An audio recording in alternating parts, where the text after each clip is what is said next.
Ko te ore wai tēnei e mihi atona ki te ropu e tū whānau. Wero hoki tēnei tukungi ana ki te motu katoa ko wai o kaitau, ngā hapu putano i te motu, ka aro mai ki te wero, ke riro ia kaitau te Māori, mō te mahi whakakori tinana mō ngā haora 20 māwha.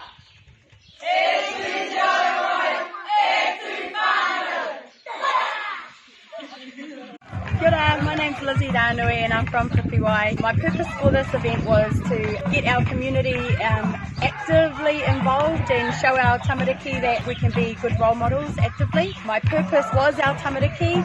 It's not very often we get opportunities like our town kids do, so being able to provide something like this out here is awesome. So just after a bit of kōrero within the community, I heard there was twilight sports that used to happen, and that would be awesome to get that up and running, hopefully early next year.